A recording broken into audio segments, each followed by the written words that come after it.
Welcome back. It is Monday, July 29th, and the MLB. Our four best bets are on the way. It is Austin, joined by Logan. Let's recap how we did on Sunday. A 1-2 day. Nothing too catastrophic. Let's talk about it. Rockies and Giants over 7.5, our winner of the day. We did lose. Yankees, Red Sox under 5 in the first 5 in Sunday Night Baseball. They ended with 6 runs. Should have taken Rodon under and earned runs. That cash. The real loser that I know irks Logan, irks myself. Rangers and Blue Jays under 9. Now, if you told Logan and I, hey, John Gray's going to come out on the mound, start to throw up some warm-up pitches, and then just randomly leave the game before even throwing a pitch, yeah, we probably aren't on that under 9. What does it end with? 10 runs on the dot. And, of course, the Rangers' arms come in, and they're like, I don't know what the heck. I don't know how to pitch. I wasn't expecting to pitch in the first, and those guys give up 6 earned runs in the first, 3 innings. Just painful. But 1-2 day, that's Sunday baseball. Nothing we can do there. We can't handicap a guy randomly not even starting. And that was worst case scenario. At least normally when a guy gets scratched, it's like multiple hours ahead of time and you get the other guys ready to go. Now they were just like, hey, Jonathan Hernandez, you're in. And he's like, what the? 3 earned runs, but dumb. But either way, it is a new start to a new week. We got 4 picks. Let's dive into them today. The breakdown, which we do every Monday through Friday, is on the main channel. So it's posted right before this one. Hopefully you checked it out. We're going to talk about some games in this video, but we're not going to talk about a lot of other games. So if you want to hear my thoughts on every single game, where my head would be at in a couple of those games, go check it out. Linked at the top of the description. Go show some love to the breakdown. Like I said, posted before this one. Now, our first pick of the day should be no surprise. It is a Monday, and that you should know the parlay of the day is back. We changed the formula last week. Yielded some good results. A lot of plus money winners. Another parlay of the day, 2-legger. We really like it. Go check it out. Top or second link in the description, since it's right below the breakdown video link. Go check it out. We're going to cook that up. It should be live around 9:30 a.m. Eastern time. Let's go show some love to the parlay of the day. Let's move into our second pick, though. It's going to be a player prop, my favorite player prop of the day. My man, Simeon Woods Richardson. Give me his under 2.5 earned runs, -130 on Bet365. This is my favorite prop. I have another game pick later on in this video, and Logan has a game pick as well. Now, I'm back in Woods Richardson, who I will abbreviate to SWR since I don't feel like saying his full name. I don't think he gives up 3 runs today to the Mets. Now, let's talk about it. So far this season, a 3.27 ERA and a 1.11 whip. Solid numbers for him. What he's really good at, though, so far this season is getting those timely outs. 221 batting average allowed with runners in scoring position drops to 188 with 2 outs. We know that's oftentimes what comes down to in these earned runs props is getting the timely outs. You might get first and second, 1 out. Can you get out of that jam without giving up a run or 2 or heck even 3? And he's been able to do it. The Mets have struggled last 2 days, 0 and 2 runs. Their only 2 runs came on a Pete Alonso 2-run homer in the 8th inning yesterday. We saw Schwellenbach throw 7 innings pitch shutout. Ronaldo Lopez only went 3, but didn't allow a run in those innings. And we look at Brandon Nimmo. If you watch the breakdown, we've talked about hot and cold hitters. He's on the cold hitters. He's in a slump. So are a couple of their other hitters. And they are going to stack their lefties. I mean, Nimmo's going to be in there. Lindor lefties. I mean, DJ Stewart maybe. A lot of lefties in there, but that's not bad for us. Stack the lefties because just look at so far this season. SWR, 202 batting average allowed to lefties, 544 OPS, pretty low. 26 hits allowed to lefties this season. Only 4 of them have gone for 2+ bases, 2 doubles and 2 home runs in there. A guy that has not allowed a ton of home runs this season. Knock on wood, he doesn't do that today. I just think he'll be able to get some. If we can give up a single here and there, and that's how the Mets are getting their base runners, fine. We just can't. When the Mets are putting up runs, it's the doubles consecutively, a single into a home run, and things like that. If you can limit those, I feel really good here. And additionally, if you watch the breakdown, I talk about this stat. The Mets last 2 weeks batting 155 with runners in scoring position, near dead last in the majors.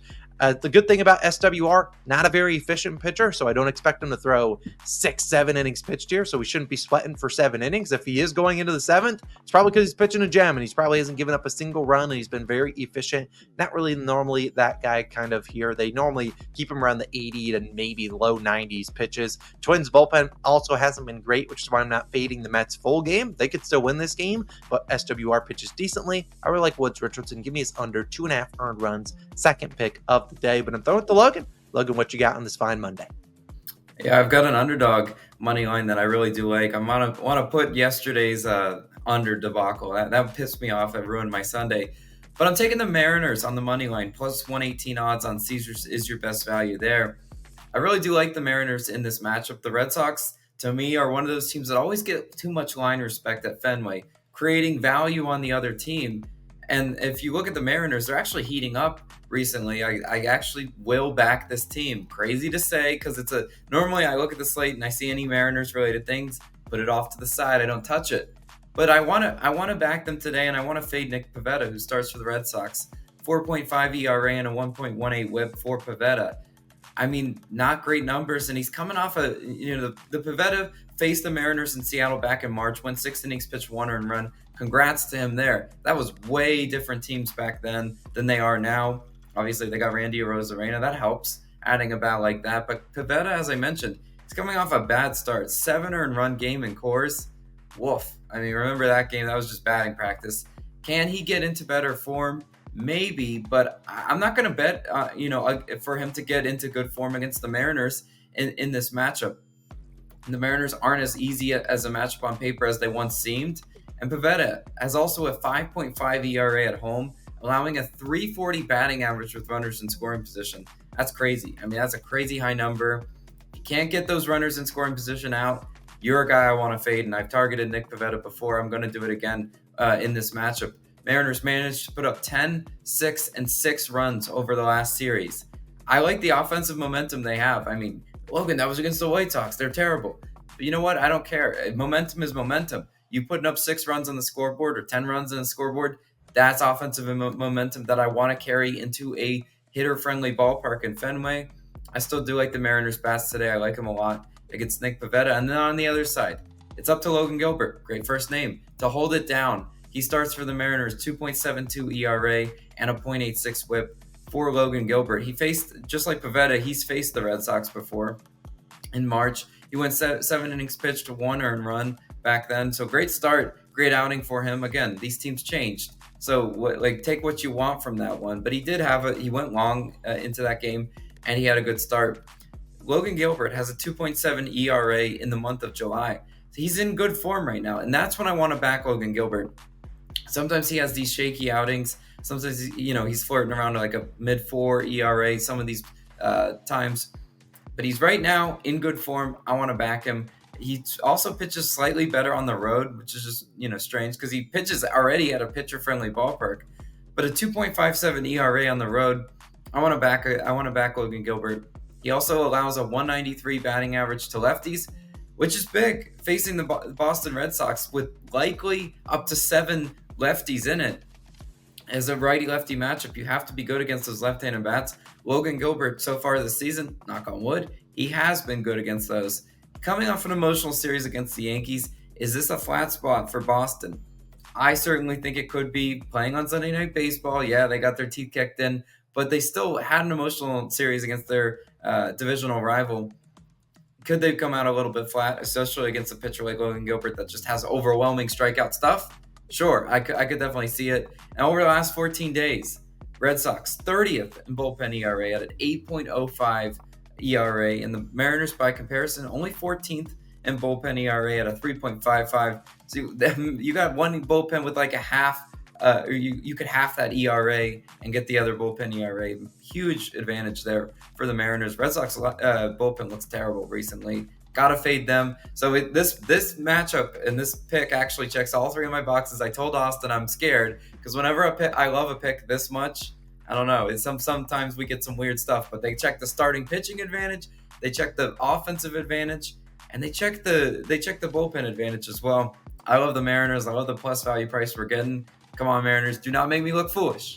I love them as my best bet of the day. But Austin, you got another one. Where are you going? And to wrap up the video, we got a 4th and final pick. We're heading out to Milwaukee, where I'm taking the Braves and Brewers under 8.5 runs. Currently minus 105 on BetMGM. Another line I do not anticipate changing. This should close at 8.5. I'd be surprised if it went either way. Now, this is game 1 of this series. The Brewers did come off a win yesterday, avoided getting swept by the Marlins. They put up some runs yesterday. I think they won, 6-2. Gave up an Xavier Edwards cycle to show. Shout out to him. But we talk about let's talk about who's going to start for the Braves. Grant Holmes. If you've never heard of him, I don't blame you because he hasn't really pitched a ton this year for the Braves. But on the season, 2.7 ERA and a 0.94 WHIP. Now, they are starting to transition him into a starting pitcher. I assume he starts today. If maybe they throw out an opener in front of him and then he starts and comes in the second inning, maybe. But I anticipate him being the guy that handles, 3 or 4 innings here. I don't expect him to go 6. If he goes 6, then we probably can cash this under pretty sweat free. But his last 2 innings have come in relief. I think he entered in the 5th or the 6th inning, through 3 innings in each of those outings. He doesn't have to be terrific today, but I need him to be decent. In the last 2 weeks, the Brewers have been all right against lefties, 15th in batting average, 20th in WRC plus versus right-handed pitching. Not really an offense that's scorching hot against righties. I mean, we saw them kind of struggle in that Marlins series. Sure, they got the Kyle Tyler in that last game, but I think Gray Holmes can pitch decently today. We don't need a masterclass from him, but if he can pitch decently, give us 4 innings pitched, maybe 2 earned runs, I kind of think that's pretty solid. Now on the other side, I got Colin Ray. He'll start for the Brewers, 3.6 ERA and a 1.21 WHIP.